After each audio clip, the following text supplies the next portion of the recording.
Welcome to the SABC News. Indeed, today we have one of the most prominent South African. He's a politician. Many people have been wanting to hear from him. And then, of course, we somehow will hear from him today. With me is Dr. Mbuyiseni Ndlozi, very well known in the circles of the EFF, and then, of course, in South Africa in general. And his story really has been sought by just about everyone because of who he is, of the role he plays. And then, of course, somehow we did manage to get hold of him. Dr. Ndlozi, welcome to the SABC. Thank you. You're very kind. Where have you been? I've been around, and I've been in the country and at home. Yeah. At home? Yes. But I'm not speaking with someone here who sits at home. I'm speaking with someone here who is very well known as a politician who contributes to this country. Just over a month ago, your party held a very important conference. We never saw you there. We tried to ask, where were you? So we never got the answer. Here we are today. Where have you been? Well, I couldn't attend the conference of the EFF, the NPA, because over a dispute over my suspension. I was suspended about 6 weeks before the conference, and the suspension was unconventional in that it didn't rely on the code of conduct of the EFF summoned by its constitution. But largely the suspension rested on 2 counts. Yeah. On the one hand, the leadership said that it's in possession of an intelligence report in which they claim that I'm part of the infiltration strategy by the MKP. I'm working with the MKP. I'm planning to go to join them. I'm waiting for some opportune moment. The second one largely rested on the fact that I knew about the then Deputy President Floyd Shivambu's departure, and I didn't tell the leadership. Of course, I was told to stay at home, cease my participation in Parliament and the rest of the activities of the EFF. And so it was very important for me because they said that the investigation is still ongoing, and when the investigation is finished, I then would be given an opportunity to respond to these allegations. I think we can all agree these are dangerous and very serious allegations. At a later stage, the leadership argued that the report would only be ready after conference, and the matter has been referred to the leadership after the conference. It seemed fair for me to wait to clear my name in relation to these allegations so that I don't function with a cloud, a dark cloud on my head or a gun on my face. As I said, we can all agree these are very serious allegations that one had betrayed the revolution, had been disloyal, and that indeed you are a double agent of some sort. Of course, I can state categorically now that I never planned to join the MKP. I still don't. I never worked with anybody in the MKP in relation to some conspiracy about my departure. And I think that whatever information they say they have was based largely on lies. Secondly, I did know about the departure of Floyd Shivambu. He did come to tell me of his consideration, and indeed I did tell him that, look, you would have to take the leadership into confidence, and he did. The idea that I should have ran behind his back and informed other people or the leadership suggests that I'm an informant, a gossiper, or a wedge driver. I am none of those. It was Floyd's decision. He had to communicate it. It was not my decision. It was his. He had to communicate it, and he did.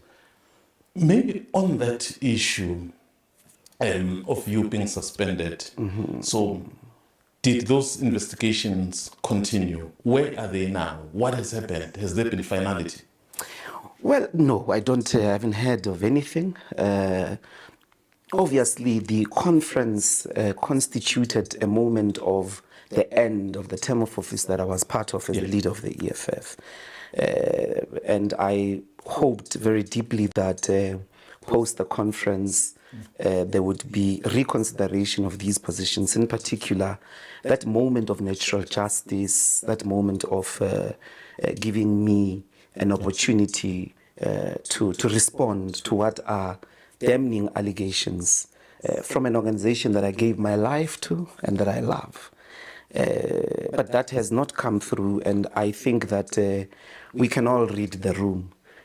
I did, and so can any thinking person. That is why I think it's important to, give the general public a closure on this matter. I will not be pursuing any of that report, because the attitude of the collective leadership is very clear. I don't think there's any interest, and personally as well, I've let it go. Yeah. So, given that there hasn't been anything that has been forthcoming in terms of explaining that, so do you sometimes, or perhaps feel you were sidelined? We remember, some of us in the media, hearing your name, that you could possibly be one of the top 6 officials. Do you perhaps think that was one way of sidelining you? Well, it's neither here nor there. I think that, you see, it's now a matter of public record that our leadership has been engaged with President Zuma as well as the MKP for a very long time ago. My count is that over the last 3 to 4 years. It is that tactic of entanglement which, in my view, was responsible for the heavy losses, as it were, that we saw the EFF sustain in KwaZulu-Natal and Gauteng, being overtaken in Mpumalanga, as well as in the National Assembly. Tactics of entanglement. We had already been entangled by the leadership itself. And this entanglement, in my view, which I think it was a miscalculated tactic of entanglement, should be understood for what is responsible for what rocked us, in relation to the departure of the then Deputy President and ultimately Butali. But it's a matter of public record whether they tried to seek his endorsement, cooperation during the elections. You would recall the leadership had on many occasions said, we are one with the MKP and all of that. I think it's really that. I would hope that it had nothing to do with this or that position in the organization, but seemingly the distrust that was invited, in my view, by the departure of the Deputy President, which I think it shouldn't have, because if you accept that you had already entangled us with the MKP, such an occurrence shouldn't have to rock us in the way that it did. And I hear you speak of a collective, the leadership, but of course the leadership is led by a person. I mean, the recent president who got re-elected is Julius Malema. So he was part of this leadership that you are speaking about, of entangling you with the MK. Yes, he is part of the leadership collective. And I mean, Mzai, these are political differences, which we must keep political. Yeah. I have rejected every invitation to make any of these matters personal. They are political. And political disagreements are part of the political evolution of any project. The revolution itself, specifically the revolution that finds its oppressive tentacles in imperialist global forces. So certainly the idea of extracting him as an individual doesn't assist. Yeah. There was a collective project of entangling us tactically to firstly President Zuma and the MKP, and once you come to appreciate what that means, And there are so many historical examples to that effect, which could have assisted you that once you entangle us, you say we're one with the MKP, there are things that are no longer possible. You couldn't say that they are enemies. You couldn't say that Floyd Shivambu is an enemy or is betrayed us, because he did not cross the picket line. He didn't join Botha or de Klerk. It's like if somebody left the ANC and joined the PAC. You couldn't cultivate a politics of anonymity. These are the political differences that I think could have been constructively dealt with a full acknowledgement of the consequences of miscalculated tactics of entanglement. You would remember, for an example, 1991 conference of the ANC, Chris Hani is elected. He's participating in the leadership of the ANC as a NWC member, as a member of the National Executive Committee, and so on and so forth. 1992, he resigns all those positions to say that he wants to focus on the SACP. Members of the ANC, in particular National Executive Committee members, couldn't turn and say, Chris is selling out, because Chris did not cross the picket line. Chris is not working with the forces that are opposed to the strategic objectives, in that case, of the National Democratic Revolution. So it would be a pure miscalculation and a denial, as it were, to acknowledge the consequences of forming an entanglement with people, of forming an entanglement with a collective. And I think that, in a sense, that's why it has to be read as, an entire collective leadership, the decisions of that collective leadership, which entangled us in the way that it did. And that is the plateau in which those disagreements played out. Okay.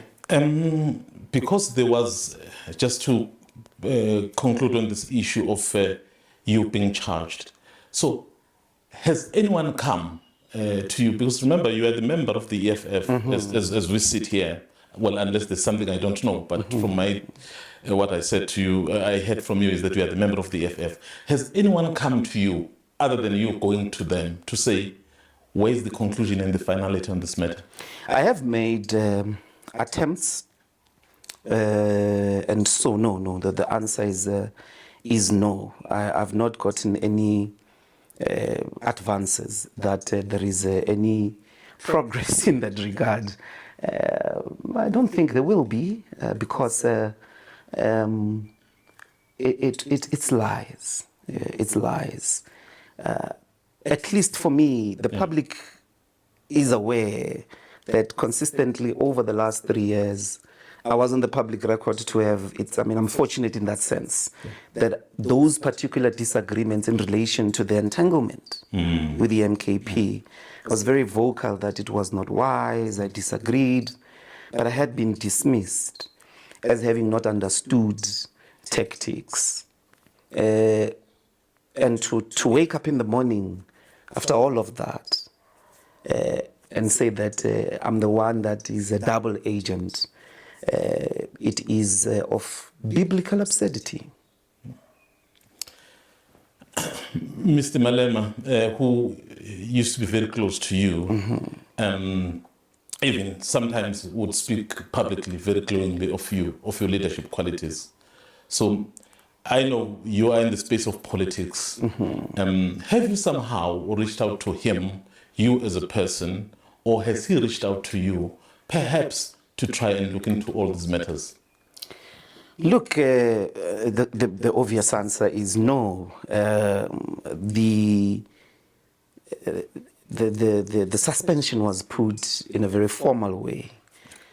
And since that suspension, any other interaction that may have been there has mostly been me trying to, to reconstruct whatever that might have been. But as I said, these are political disagreements. They happen. And I have had to make peace with the fact that these political disagreements have occurred, and I've got to move on from them. There's been, of course, all types of attempts to make these matters cross that particular barrier line. All revolutions, as you know, stem from a place of love. A revolution is a high calling that comes from a place of love, and there is no cause in the world that requires more love than the cause of the liberation of black people. Because black people are people who are hated across the world and who are socialized to hate themselves. You couldn't engage in a politics of liberating them, which degenerates into forms of indignity, humiliation. And that's really all I have for my brothers and sisters in the EFF. Love. Okay, let's get this one very right. Do you still remain the member of the EFF? I have taken a decision to step away completely from party politics. I'm leaving party politics. I think I've made my contribution in that space. We don't live in a one-party state. We're not in the camps. We're not banned. Politics are a free activity in South Africa. And party politics are not the monopoly of making social contribution. I think after this episode, I've taken a decision to leave all of party politics and contribute in the first instance to the academy. In the second instance, I'm very, very passionate about the upliftment of levels of discourse in the country. But most importantly, I think the terrain of struggle that has been neglected over the years is the civil society space.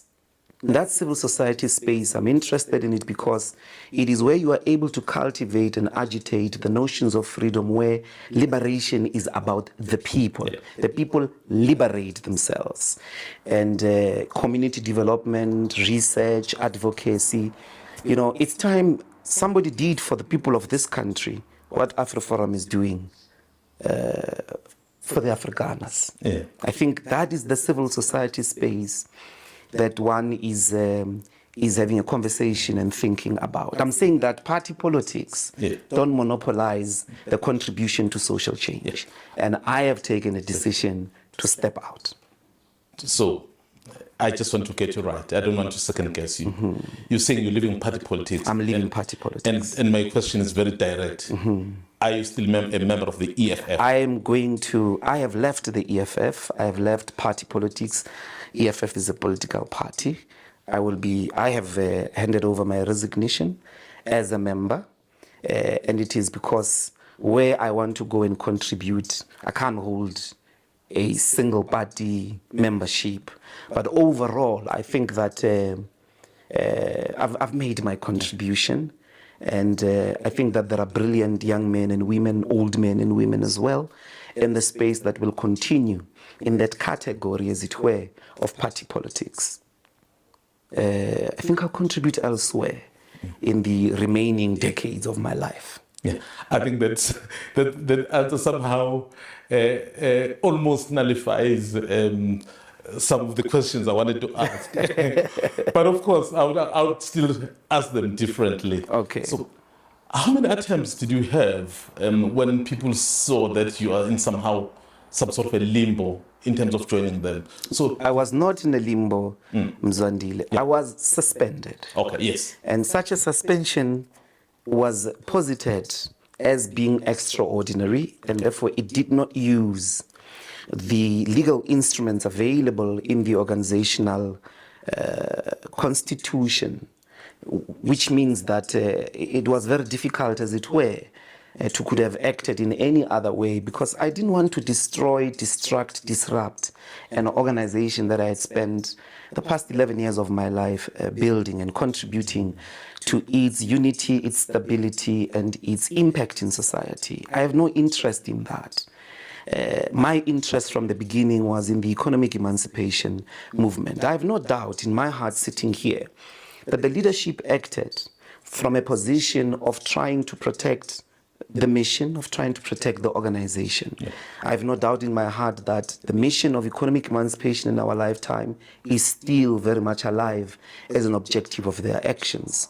I disagree, of course, with the way they handled my matter. But certainly, I think that the cause, and I would hope that that becomes the focus. The focus becomes the reason we formed the EFF, which is economic freedom in our lifetime. And those ideas, fortunately for the EFF, and this is the powerful achievement of the EFF, have spread.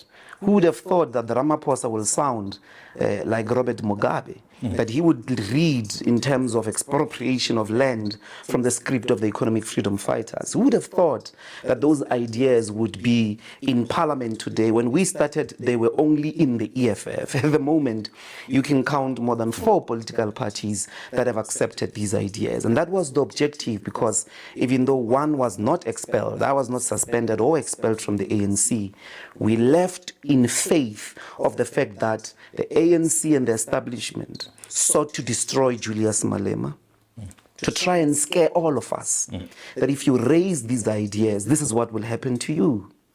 And today, they have become the hegemony of progressive political discourse in South Africa. It's a great achievement of the EFF itself. I am leaving party politics, but I am fully aware, although I fundamentally disagree with how my matter was dealt with, I think that the leadership still has the best interest of the revolution at heart. Talking about President Ramaphosa, I mean, you a couple of days ago tweeted something that was quite interesting. You said, well, we were misled about Ramaphosa. I'm just paraphrasing. Yeah. We were misled about Ramaphosa, and then you started mentioning why you're saying that, because you felt some of what he is doing now is radical and perhaps progressive. So were you misled, and misled by who? We grew up in the circles of left-wing thinking, left-wing formations within the mass democratic movement. In those circles, President Cyril Ramaphosa is characterized as part of the white South Africa's capitalist establishment, and the fact that he became a billionaire did not help. And certainly, part of that discourse is that he will always act in the best interest of the white capitalist establishment. His emails in Marikana did not help, because he characterized workers as criminals, justifying the action that then occurred, the Marikana massacre. The CR17 statements did not help to find the names of these capitalists who have funded his internal ANC campaign. But who would have thought one day, I would have never bet anything. I would have, if anything, if there was anything, I would have bet against the idea that one day it would be Ramaphosa who says, you keep your America and I will keep my South Africa, to the most powerful man in the world, together with the most richest man in the world, in defense of nil compensation. Of course, from our circles as radical left, it's not enough. The Expropriation Act doesn't go far enough. Yeah. But you're not just looking at that act. There's the Palestinian matter. President Ramaphosa's government did not just say two-state solution, didn't just condemn the Gaza bombardment by Israel. It stated that Israel is a genocidal state and took them to The Hague. No white puppet acts like that. Coupled with the Bella Bill, the NHI, and all these policies have really agitated and disrupted both domestic and global white capitalist establishment, let alone the imperialist forces. It is that credit that I'm giving it to him. The thing that he has broken with that statement that day was the idea that the sitting head of state in South Africa must always tiptoe and be diplomatic around white privilege and white interests. To speak like that, he broke a specific discourse, particularly from official state, types of traditional ways of speaking. He broke it, and for the first time, he was very clear that we're not going to be bullied, we're going to transform this country. Of course, the work has to go in, that there must be action to that effect. It is that credit that I was just basically accruing to that. And certainly I think that any logical person will be able to understand that because it doesn't come out of trying to whitewash him. Yeah. What did you make of the barrage of criticism from, in the main, some of the people who used to be your comrades, to say, all of a sudden you were misled. So what did you make of that? Well, I think they were non-substantial. It is the degenerate culture of ad hominem attacks, of playing the man and not the ball. The substance of the argument rested on the rest of the other things that were said. So when you are engaging in public discourse, you've got to choose from where to respond, you know. And certainly for me, that was the substantial point. And to the extent to which it was substantial, I didn't see a lot of disagreement. I think many people accepted that there is this new information about Cyril Ramaphosa, which forces us not to read people in a one-dimensional way. You've just mentioned AfriForum. Basically, you are saying you are going to set up that mimics the kind of work they do. But of course, you know, as recently as yesterday or the day before, we've had an executive order signed by the president of the US, which was lobbied by organizations like AfriForum, so which basically give those who want to go to United States as refugees. So it's so I mean, what's your take on that one? I mean, after just speaking about AfriForum now, so what do you make of all of this? Well, first of all, the civil society space is not a mimic, and it's not unique. It is not even an initiative, as it were. In the history of the liberation struggle, there's been a lot of civil society work. I think that AfriForum is trying to mimic the civil rights movement, it's trying to mimic the UDF, it's trying to mimic all those organizations, the anti-apartheid movement. But what it truly is, AfriForum, it's a racist counter-revolutionary package that is at the center of undermining progress in South Africa, that is at the center of undermining the objectives of making equality possible. It is informed by the refusal and the fear that sometimes reigns within the white community of being scared of equality. I know they will not be able to go anywhere in the world where they will be able to sustain the white privilege and the racism that sustains their existence in South Africa. Of course, if they decided to leave to the US, we must all in unison say good riddance to anybody in the world who does not buy into the principles of justice, of equality, and above all, of transformation. This country has a responsibility to resolve inequalities, including those that stem from apartheid and colonization, and the land is at the center of it. Anybody who wants peace in South Africa needs to legally, to calmly deal with the land question. AfriForum is not contributing to that. As a matter of fact, it's part of reactionary, counter-revolutionary forces who actually will celebrate at the destruction of South Africa's society. Let's touch on the GNU. What's your opinion of the GNU? So would you have constituted it this way, or would you'd have gone differently? I think that there should still be a rigorous conversation. And as I said to the tweet that you mentioned earlier, my hope is that there would be a radical, selfless, non-egotistical conversation in the progressive left. Because whether we like it or not, the moment of the absence of MKP and the EFF in the GNU basically donated the ANC to the liberal establishment. And they are waging a war. That was a very weak ANC, an ANC at 40% and all of that. Of course, some of these concerns for why that didn't happen have legitimacy.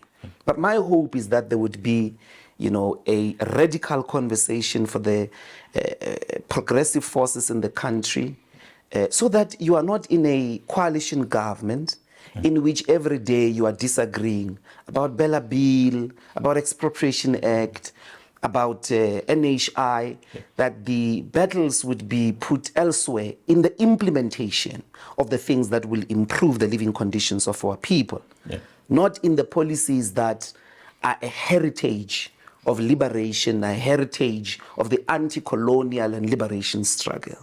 And so I look forward, I'm hoping that day will come when the progressive forces will be able to work together unapologetically to transform South Africa inside government. Well, obviously, you're no longer the Member of Parliament.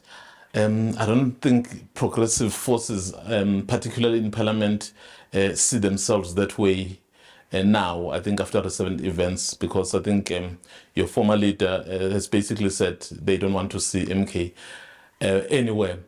And what is your take on MK as a party existing, and then why do you think they somehow can't find each other with the EFF? I know you said that entanglement could have caused this. Just your own... No. I think that there has to be some honest reflection on the part of both forces to appreciate that it's certainly on the part of the leadership of the EFF, there was a tactic, a deliberate tactic of entangling us, first with President Zuma and secondly with the MKP, to the extent that there was complete policing that we don't criticize the MKP during the elections. Despite the fact that on the ground, we could see that it's costing us. And the second part is to appreciate that the cause is about our people. The cause is above the colors. The cause is written in the blood of the fallen fighters from the wars of colonial dispossession, as well as up to, Marikana. That is the cause. And we've got to be able, as it were, to rise above, because I totally disagreed with the MKP. I totally disagreed with President Zuma. But there are 2.3 million people behind that political party, which is speaking your language, which is borrowing from your script. But these people are also largely the working class. They are the oppressed. These people, you cannot say they're the enemy. You cannot say that you can't work with them. I don't know on which political, progressive, theoretical basis would you arrive at that conclusion. You can't do that. The ANC in 1959 couldn't wake up and say the PAC, because it broke away from them. It couldn't wake up and say the PAC is an enemy. On the basis of what?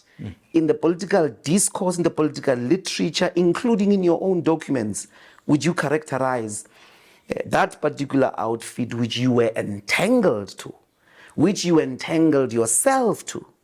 You wake up in the morning without explanation and say they are now an enemy. The SACP, for an example, couldn't wake up in the morning and say the ANC in 1944, in 1947, in 1952, they couldn't wake up in the morning and say these are enemies, because you are all fighting against the destruction of apartheid. There is a picket line. If you've been, as it were, an activist, a political activist, political action must always be grounded in political explanations. The picket line is what draws us between friends and enemies of the revolution. I think that that time will come. There was a time, you would know, Mzwai, when we fiercely fought President Zuma. And, one day we were entangled with him. 6-7 years later, we were entangled with him. And that tells you that these disagreements are temporary, because the conditions on the ground will dictate that you cannot be few. You can't afford, as the people who want progress in this country, to constantly enjoy being divided by the enemy. Your success lies in uniting your forces. And who are these forces? It's the working class. It's the workers, it's the unemployed, it's the black people, it's the coloreds, and so on. And those are the forces. You always have to act in their interest. And I really think that the conditions are going to dictate settling towards that direction. Well, moving towards closure now, you did indicate that you're moving towards academia, towards civil society. Just perhaps if you can just summarize exactly where is Dr. Mbuyiseni Ndlozi going, Ndlozi going now that you are out of party politics? As I said, until recently, I didn't have any thoughts of leaving the EFF or leaving party politics. And so it is only safe to say at this moment, that is my consideration. That is the direction that my life is taking. What is important today is to bring closure to the public, to the people that we had served. I will cherish my days.